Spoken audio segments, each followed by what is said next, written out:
800 years ago, this man called Timuyin, and better known as Genghis Khan, the king of the universe, managed to create the largest empire ever known in the history of humanity. It all began in the year 1190 when Genghis Khan managed to bring together the different nomadic tribes of Mongolia in a single powerful army of 200,000 men. This and his undoubted military genius enabled him to conquer vast territories stretching from the Pacific to the heart of Europe and from northern Siberia to India, Iran and Turkey. His armies, relatively small, highly disciplined, extremely well coordinated and with innovative military skill and great mobility, were organized into tumans, a basic formation of 10,000 warriors on horseback. The Mongol hordes lived out in the field, and their battle tactics consisted of surprise attacks, charging at the enemy flanks and rear guard before launching heavy cavalry assaults. With the end of the Khan dynasty, a series of civil wars threw the country into confusion until in 1578 Buddhism was established as the form of government under the leadership of Altan Khan. 2 centuries later, Mongolia came under Chinese control until 1924, when, with the creation of the Soviet bloc, the country converted to communism and became a satellite of the USSR. With the arrival of the Russians, Mongolia underwent rapid changes, modernizing and industrializing. Buildings, bridges, roads, railway lines, factories and schools were constructed. And the nomads looked on in astonishment as virtually overnight, their country was transformed from a primitive feudal society to the progress of the 20th century.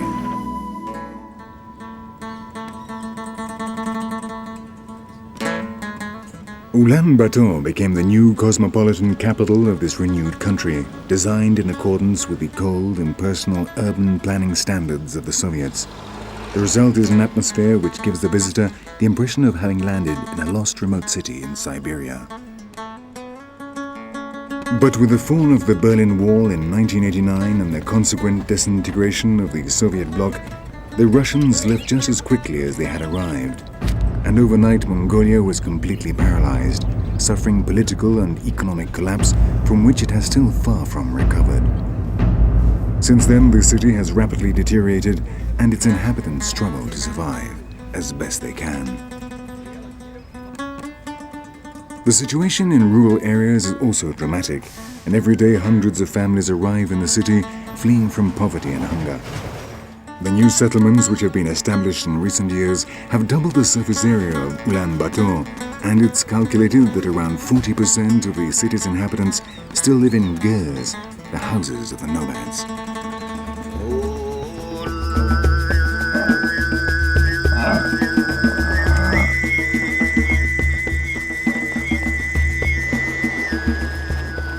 But in any case, and despite the great empires, invasions, civil wars, and political and social experiments, in the interior of the country few things have changed since the time of Genghis Khan.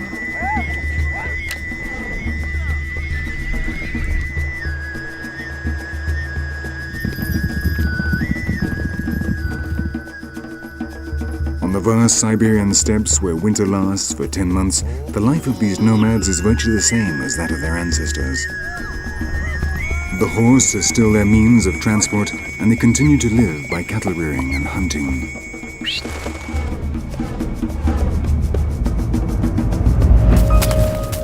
This is the story of 3 ethnic groups which, though they inhabit the same territory, have different cultures and traditions.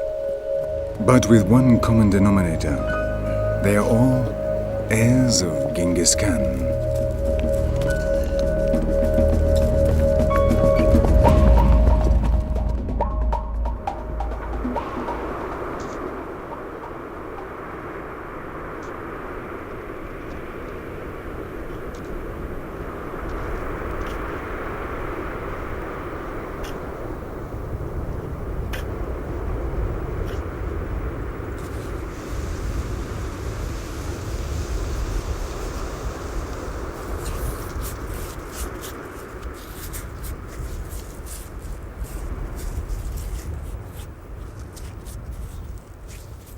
What this man has just found are dinosaur bones.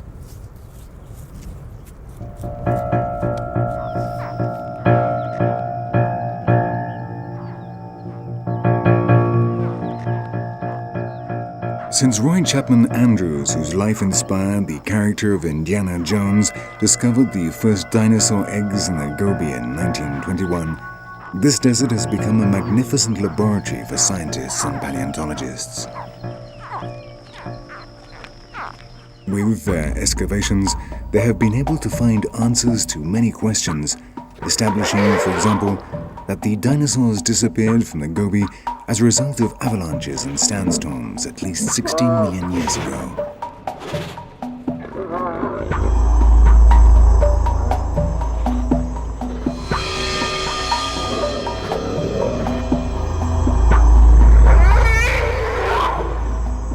The most important discovery was made in 1993 when a joint team of American and Mongolian paleontologists, sponsored by the New York Natural History Museum, found over 100 complete skeletons and a number of fossils of dinosaurs incubating their eggs, some of them with the embryos still intact.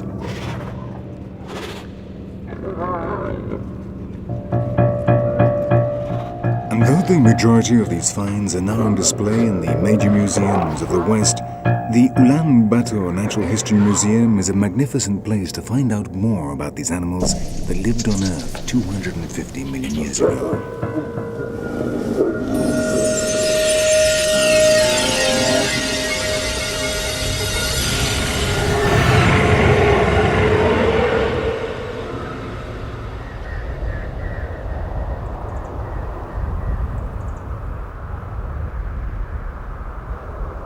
The Gobi is an extreme arid desert covering a third of Mongolia.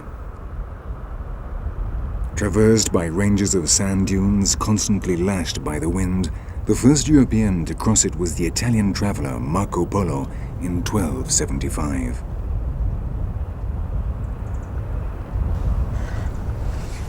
With temperatures of up to 50 degrees centigrade in summer, which generally fall to 40 degrees below zero in winter, life in the Gobi is harsh and difficult. With the arrival of summer, the nomads of the desert card the wool to make felt canvases which will protect the gur during the long, cold winter months.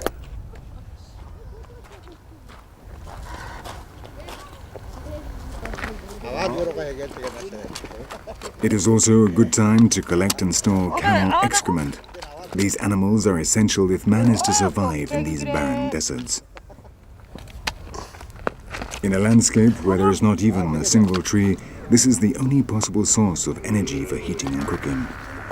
Without it, life here would be impossible.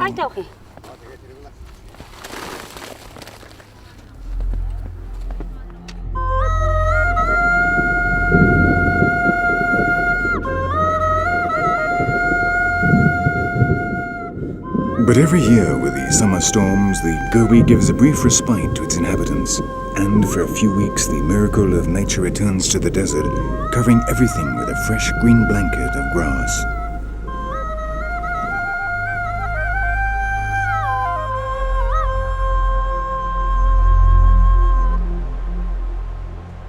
Water once more runs between the dunes and is thirstily absorbed by the parched, cracked land, and the Gobi again comes to life.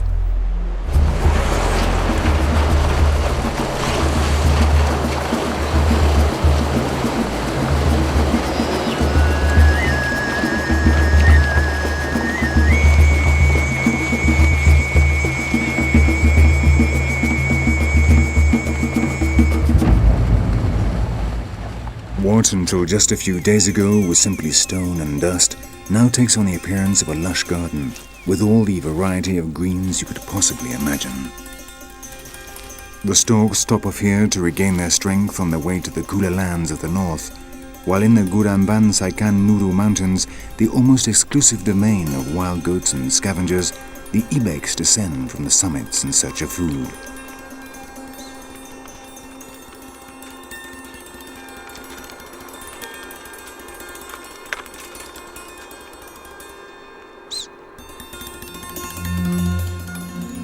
Wherever it is possible, grass grows and the Gobi is transformed from an extreme arid desert into an incredible, almost surrealist landscape.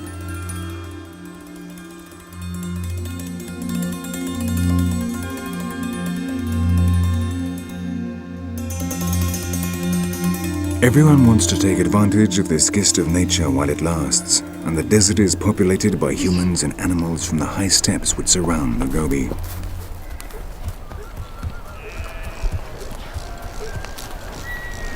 In a country where 60% of the population are nomadic cattle breeders, with over 35 million head of cattle, fresh pasture is the most precious commodity of all, and each family will try to lead its herds to the best places.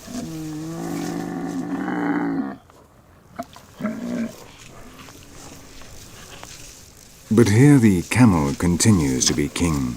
It is by far the most valuable animal for the nomads and has been used by traders and travelers since antiquity. For these ruminants, now is the time to store energy, and their erect humps are evidence of this, an unmistakable sign that they are well fed. If they do not work, they can go for up to 10 months without drinking water, living on their accumulated reserves and losing up to 25% of their weight without suffering any consequence, because the water they lose is only from their body tissues and not from the blood, so the heart does not have to make any additional effort.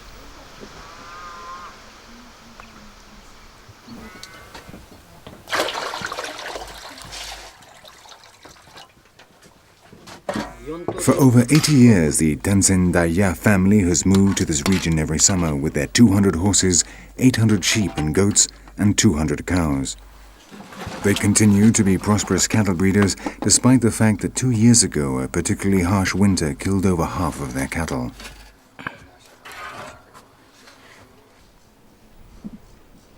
The Tanzendaya live in a camp composed of 4 gers, the traditional shelter perfectly adapted to the needs of nomadic life. It is cheap, large, can be put up and taken down very quickly. It is easy to transport, robust, cool in summer, and warm in winter. The gers always face south, and the entrance is painted in bright colors to ward off evil spirits. Inside, the stove, which also serves as heating, stands in the center, and around it the beds, a few pieces of furniture, and most of all the Buddhist shrine.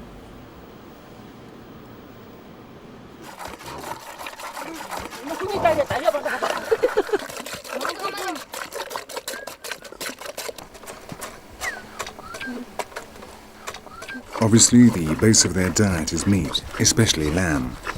Milk is also an important ingredient of their diet. From it, they produce at least 12 different products, including erag, a drink they make only in summer from fermented mare's milk. This is very healthy and helps combat tuberculosis. They also drink agi, an alcohol made by distilling cow's milk, which they have been making for thousands of years.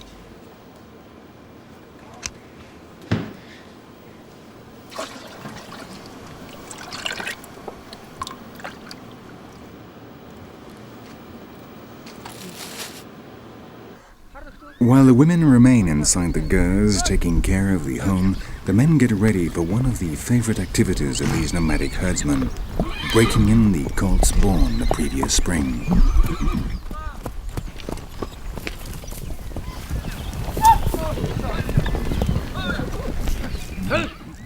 Under the direction of Ninten Pasara, the chief of the clan, the riders round up the horses, trying to make sure the untamed colts are trapped in the center so they can be caught using a pole. The Mongols never mark their horses or give them names. They distinguish them by their color and have over 200 words to differentiate them.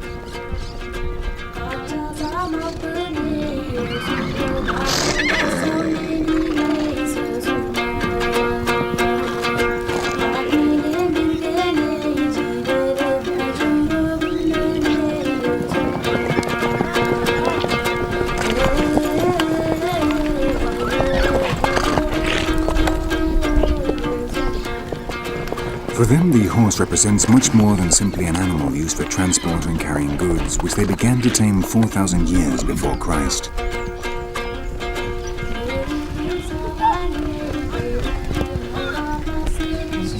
Small, fibrous, and incredibly resistant, with great strength, greatly out of proportion to their size, these horses were key in enabling Genghis Khan to create such a powerful army.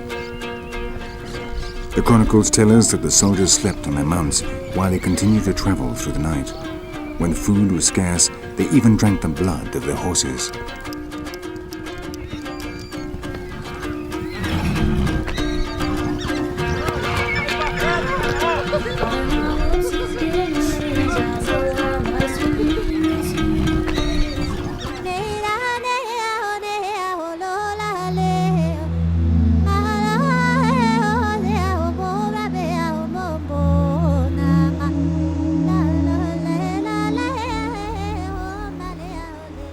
At the other side of the country, beyond the desert and the infinite steppes, along the border with Siberia, a vertical world rises up, dominated by taiga.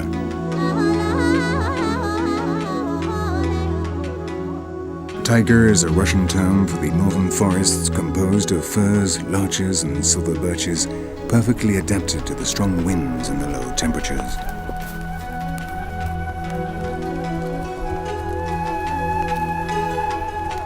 We are in one of the most remote areas of Mongolia. Here there are no roads and settlements are connected only by the paths trodden by the nomads. At the end of the summer, the meltwaters from the mountains cover the majority of the surface of valleys and grasslands, making it extremely difficult to move the cattle from one place to another. For the Dahat, the inhabitants of these lands since the days of Genghis Khan, it is time to transfer the herds from the highlands to less demanding regions where they will spend the autumn.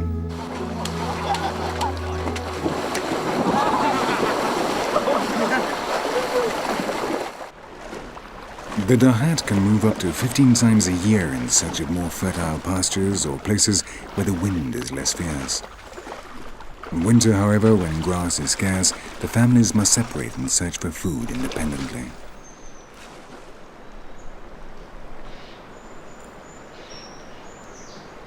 The only boat raft still remaining since the Russians left cannot carry all their cattle from one side of the river Tsangan-Nur to the other. But here time is not important, and while they wait, they chat and drink tea. If they cannot cross today, then they will do so tomorrow.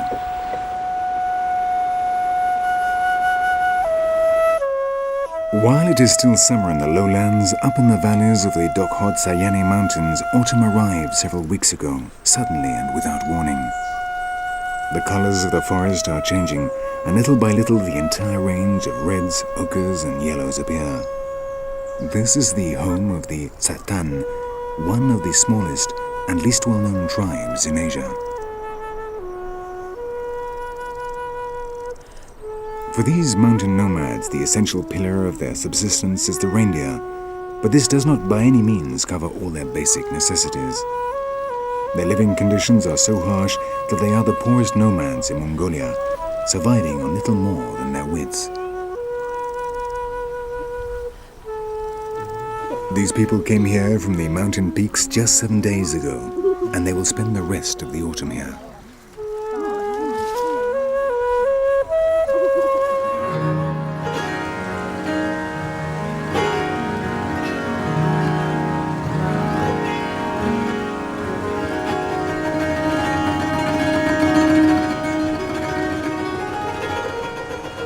Though it is only at the end of August, the first snows appear and gradually the forest is covered in a blanket of white.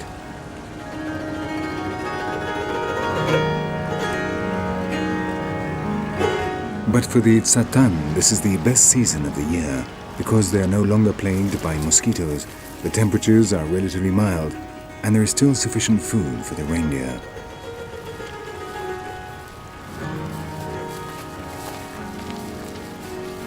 Their day begins with the milking of their animals. At this time of year, the reindeer are milked twice a day, and from the milk they make butter, a cheese called aurul, cream and yogurt. Smoked meat and wild berries complete their diet.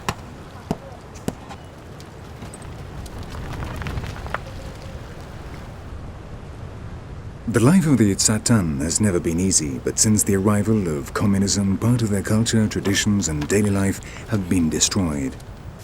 The herds of reindeer, which had belonged to them since time immemorial, became state property. Some Tsatan preferred to kill them rather than see them disappear. They had to answer to a Mongol official who was completely ignorant of their customs and traditions and forced them to comply with very strict rules entirely unsuited to a nomadic lifestyle.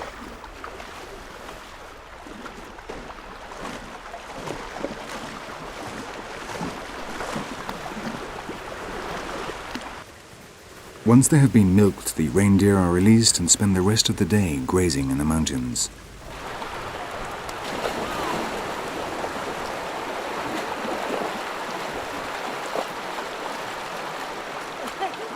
This settlement, composed of 12 families and 86 individuals, possesses only 200 reindeer, from which they obtain just enough to be able to buy a little flour, salt, tobacco and tea.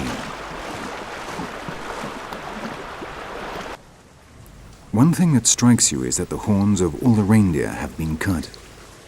To obtain extra income, the Tsatan sell them for around $4 a kilo to the Chinese, who then turn them into a powder which is used as an aphrodisiac.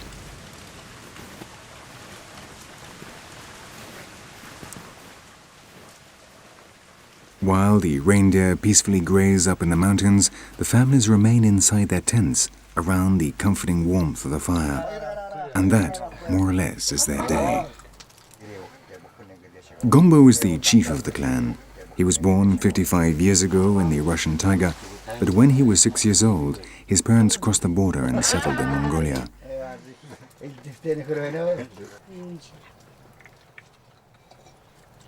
He is married to Sendeli, who is 50, and together they have had 8 children, of which only 4 survive. Their eldest daughter has just had a baby, whose father is a dahat. This is unusual among the Tsatan, but in these desperate times they must seek to escape poverty, whatever way they can. Until just a few years ago, the women only married men from other clans, but of their same ethnic group. But as they now number just 200, the Tsatan have begun to suffer from inbreeding, causing malformations and illnesses. The Mongolian government accuses them of sexual relations between cousins, brothers and sisters, and even parents and their children.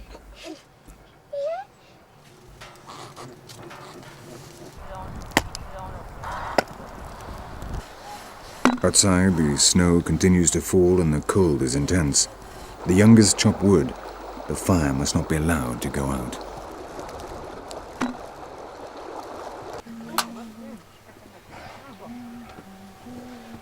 The Tsatan, which literally means the reindeer people, are an ethnic group originating in Russian Siberia, with their own language whose origin lies in Turkey.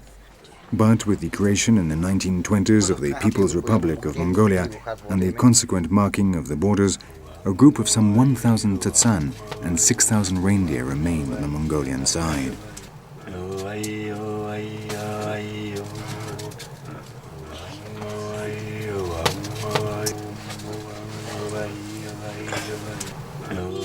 Between chaps and cups of tea around the fire, another day comes to an end.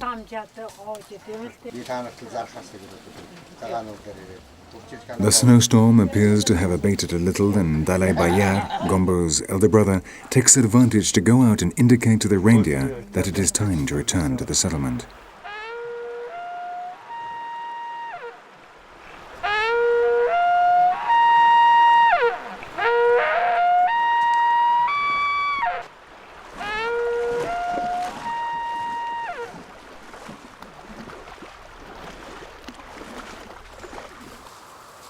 When the sun goes down, the taiga will become the domain of the wolves, which systematically attack their herds. The loss of an animal is a real catastrophe for the family economy, which is already down to the bare minimum. Every year, fewer reindeer are born, as the problems of inbreeding also affect them, causing diseases which they transmit to people.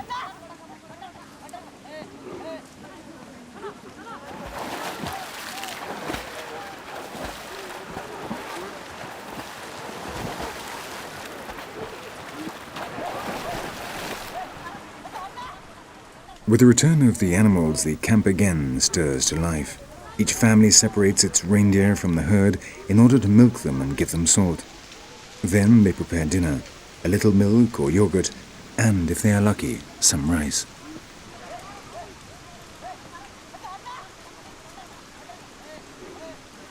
Tomorrow, the same routine, and if the weather permits, the men will go out hunting while the women and children venture into the forest to gather wild fruits and berries.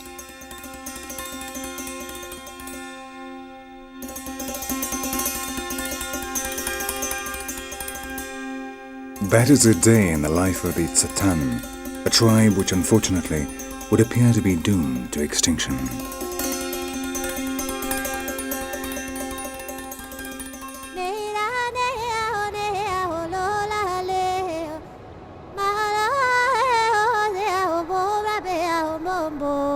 Nama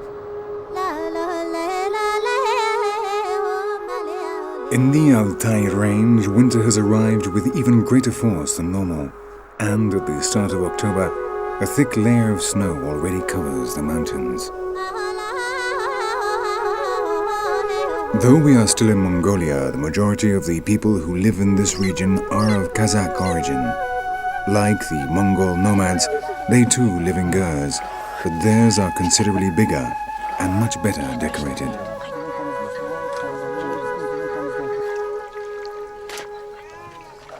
Despite the fact the land in which they live is extremely poor, the Kazakhs are prosperous herdsmen, and it's not unusual to find families with 1,000 head of cattle.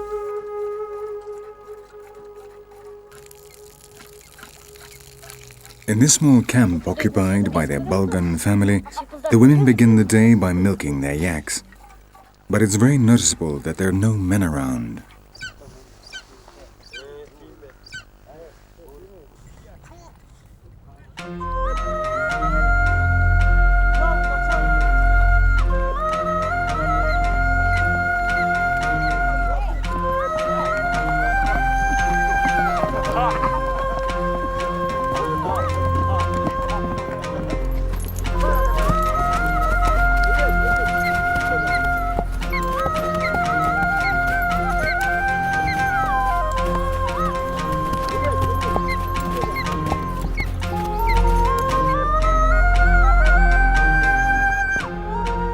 Nothing could be more exciting and enjoyable for a Kazakh from the mountains than to go out hunting with his eagle.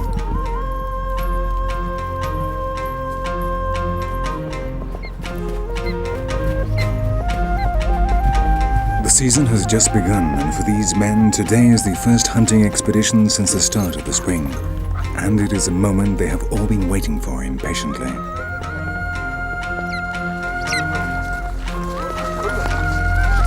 According to an ancient law, the hunting season cannot begin until the first snows of winter arrive, which is normally in the month of October. That way, they give possible prey a respite, so they can breed and raise their young during the summer months.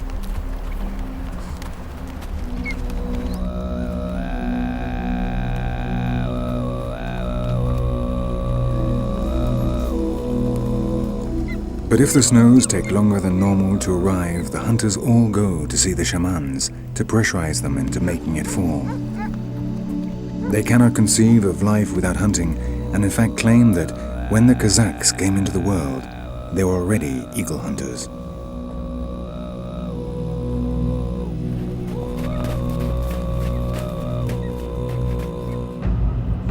This tradition, which stretches back over 1,000 years, was inherited by the Kazakhs from their Turkish ancestors, and they were already practicing it when they first emerged as an ethnic group back in the 15th century.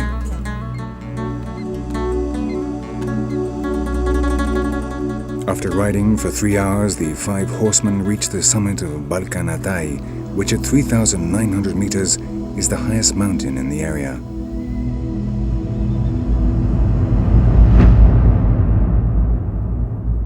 From here, they can look out over a number of valleys and nearby mountains. During the hunts, they prefer to move around the highest peaks and rarely launch their eagles from further down the slopes.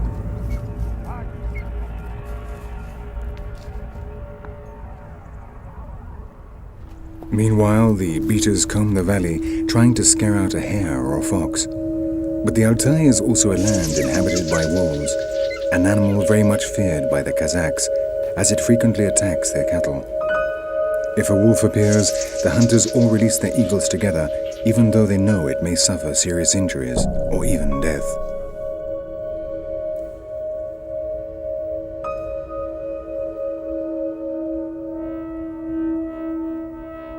Now, all they can do is to be patient and wait.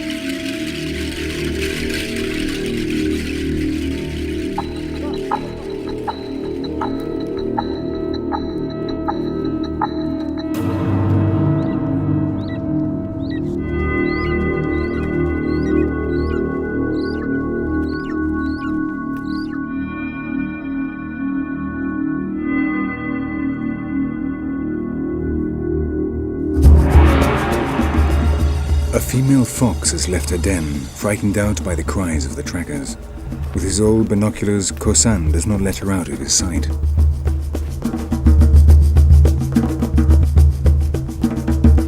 Meanwhile, Altaikan has taken the tomaga, the hood of his eagle, and it begins to scan the horizon. The vixen continues to flee, desperately seeking somewhere to hide.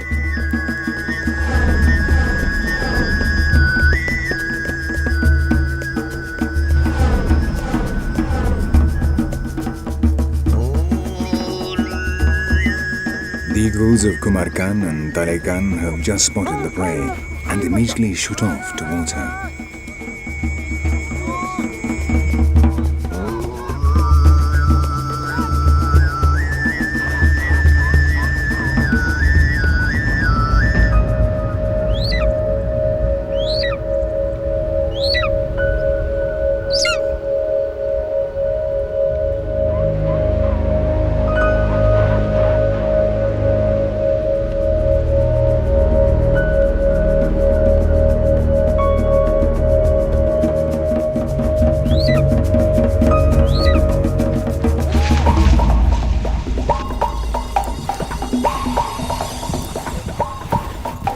Talai Khan's eagle is the first to reach the vixen.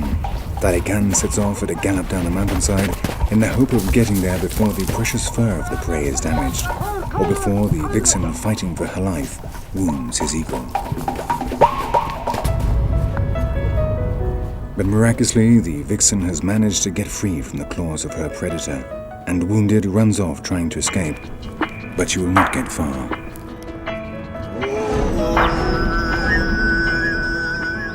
Immediately, Shekin, who up to now has been simply a spectator, decides to go into action, and removing the hood from his eagle, launches it into the sky. The vixen, frightened, exhausted, and knowing that her fate has been decided, decides to give in. Crouching down in a last futile attempt to remain unnoticed, she resignedly awaits certain death.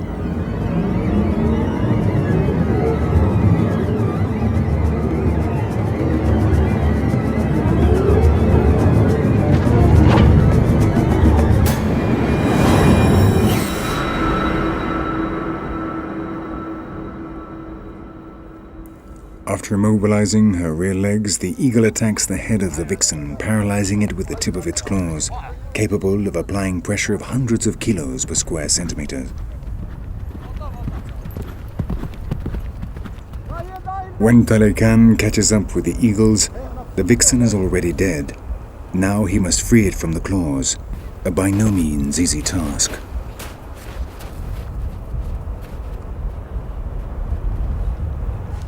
These hunters always use female golden eagles, which they consider to be much more aggressive than the males. With a wingspan of some 2 meters and weighing 7 kilos, they possess two very important qualities when it comes to hunting. Their speed, they can reach up to 160 kilometers an hour as they swoop down, and their extraordinary sight, perhaps 8 times as acute as that of humans.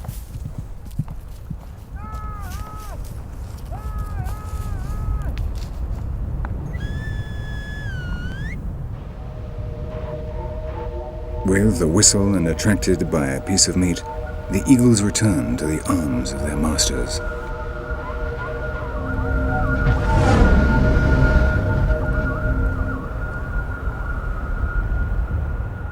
Talai Khan began to learn the noble art of hunting when he was just 6 years old, and in his family there has always been a great hunting tradition.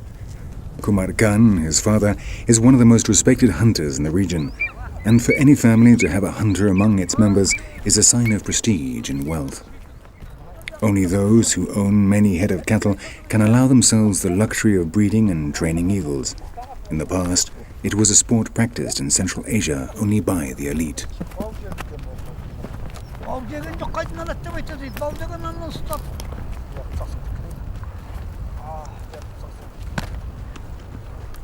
The Cossacks use nets to trap eagles when they have just eaten and so are unable to fly.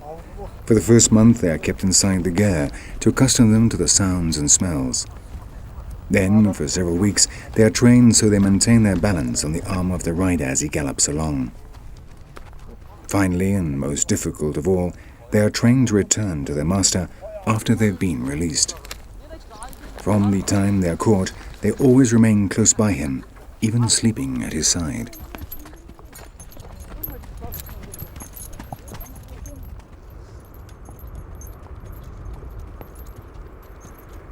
In the middle of October, this far north, the days become increasingly short, and though it is only 2 o'clock in the afternoon, it is time to return to the camp, and the hunters set off down the mountainside.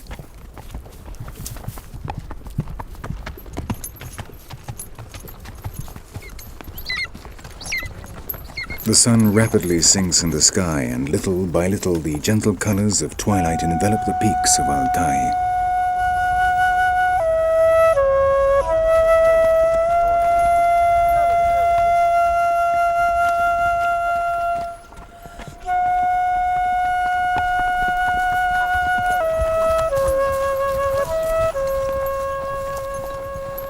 In the dying light of day, the Kazakh hunters reach the camp where a fine meal of lamb awaits them. But before they can eat, they must feed the hungry eagles exhausted after the first flights of the winter.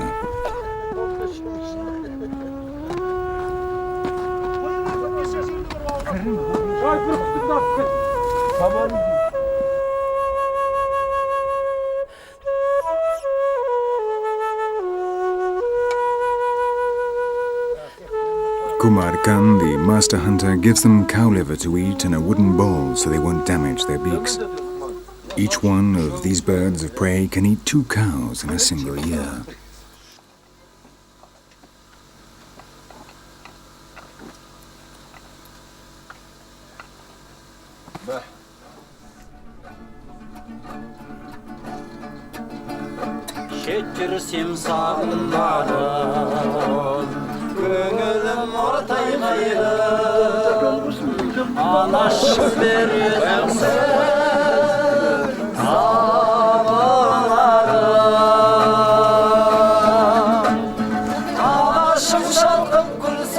Around a dish of succulent lamb prepared in the traditional manner, the hunters give thanks to Allah and without losing a minute start to devour the delicious meat.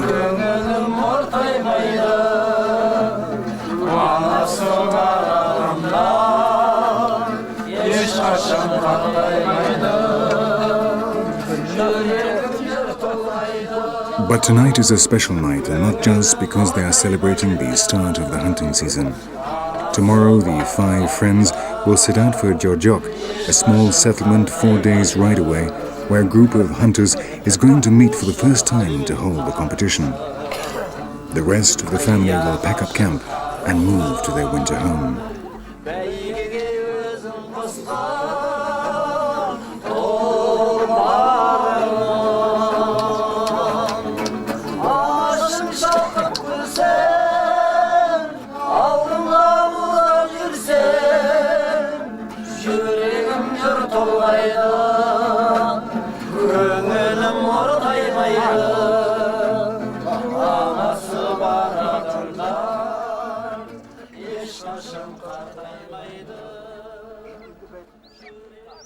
With all the calm in the world and still feeling the effects of the previous night's vodka, Kumar Khan, Altai Khan, Talai Khan, Shekan and Kusan prepare their horses for the long journey.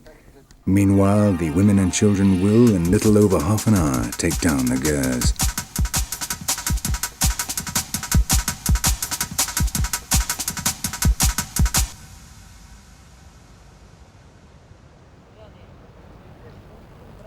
Unlike the other nomadic tribes of the country, the Kazakhs spend the winter in small houses made of wood and adobe in the lowlands, which make the temperatures of 45 degrees below zero, normal at this time of year, slightly more bearable.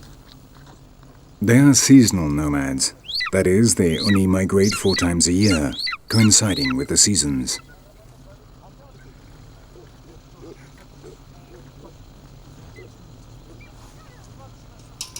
The 5 hunters are now ready to set out on their journey.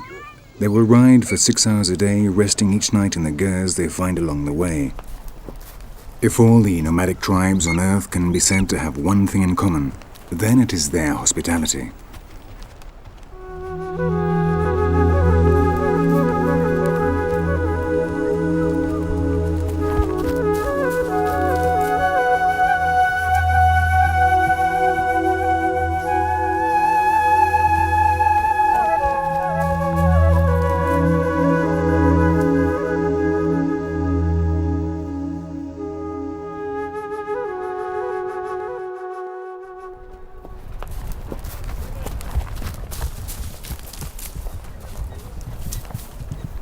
Of the 400 Kazakhs it is calculated continue to practice hunting in this region, 72 of them have decided to enter the competition, some of them coming from over 300 kilometers away.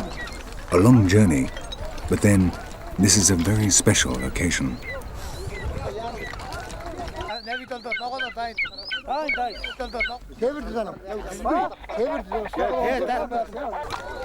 They all come dressed in their coats called chaban and the characteristic caps of silk and wolf fur, which are called kepesh.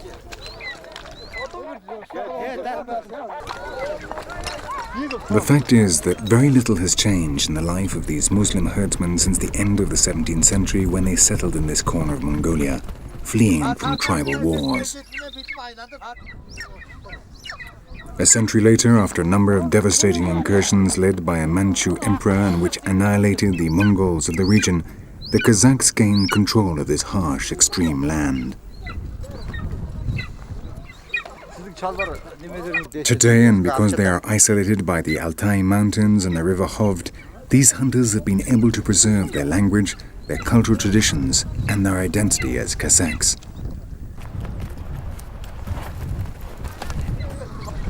A common characteristic among them are the owl feathers that decorate their kepesh, the thin black stripes of which represent the verses of the Quran, a kind of lucky charm that protects them and brings them good luck during the hunt. The tomaga, the hood that covers the head of the eagle, is also decorated with silver incrustations, a sign that the owner is not doing too badly in life.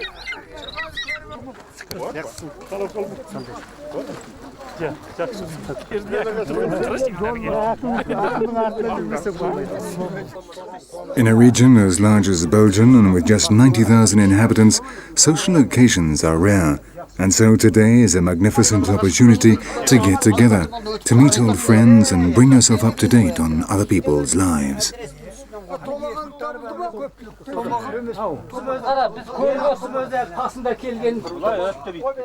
The atmosphere inside the gers is extremely animated.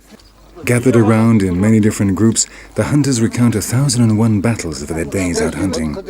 After all, though we are in a remote corner of the planet, they are hunters, and we all know what hunters are like.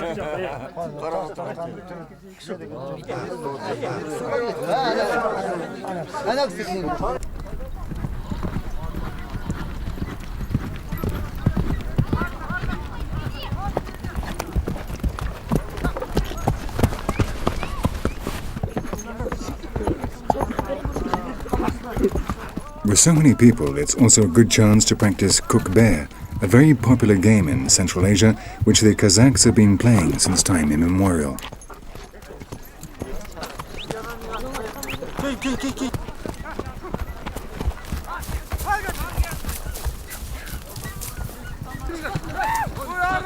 Banned during the Soviet era, cook bear has virtually no rules, though in each country it is played in a different way. The Kazakhs compete in pairs, and the entire game consists of getting hold of a sheep or goat skin. At the end, the winner leaves the skin on the ground for the other competitors to fight over.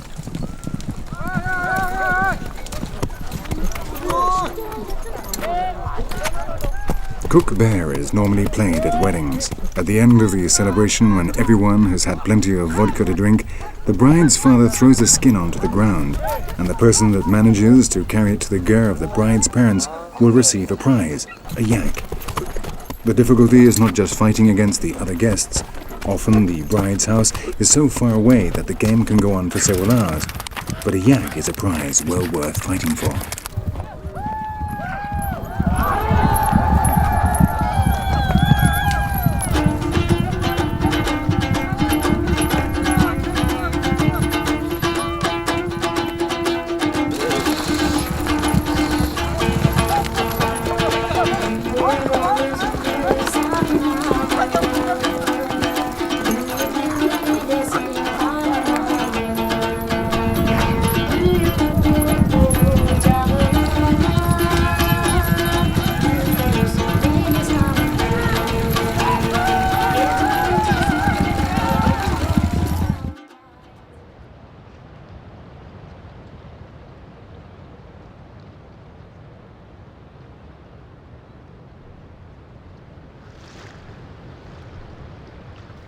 The day of the competition dawns clear and sunny.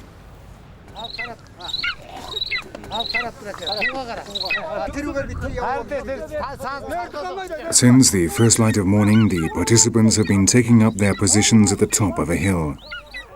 A certain nervousness can be felt in the air, and not only because it is the first time that so many hunters have come together to test their skills, but also because yesterday inside the gears many bets were laid, and some may have bet rather too much.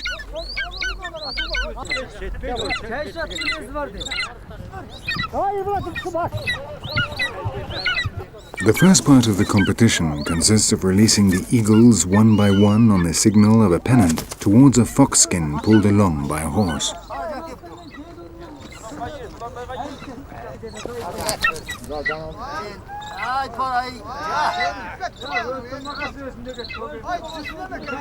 The 5 birds of prey that take least time to reach the fox skin will go into the final, where this time the target will be a live fox.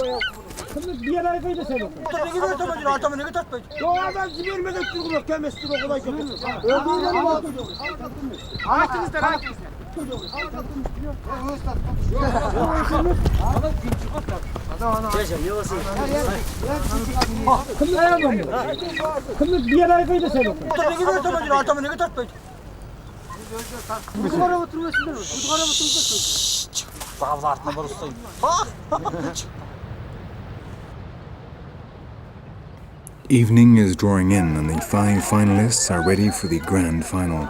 Kumar Khan, the master hunter, is one of them.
The competition has ended and the participants go to collect their eagles.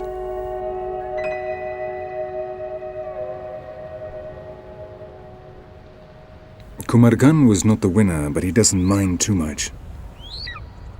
Next year he will return with his son Talai Khan and his friends to once again share an art and a tradition which here remains alive, but which unfortunately in his homeland, in neighboring Kazakhstan, died out long ago. With no noisy farewells and more or less in silence, the hunters slowly leave Joy-Jok and head out into their world of infinite spaces and vast horizons.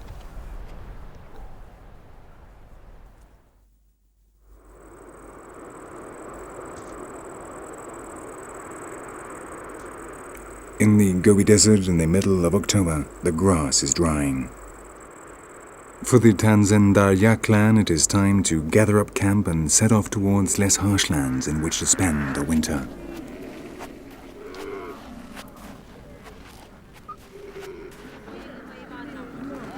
The cattle and part of the family left at daybreak, while the rest have remained loading the camels and organizing the caravan.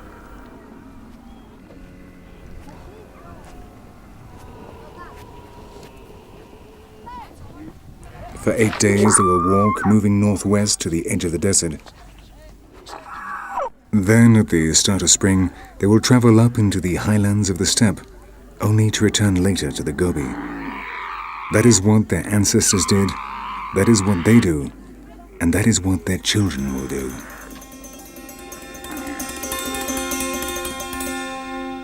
And that is the story of 3 ethnic groups that live in a world of constant movement, struggling to preserve their most valuable treasure, their culture, which little by little is being wiped out by a society engaged in a headlong rush towards globalization.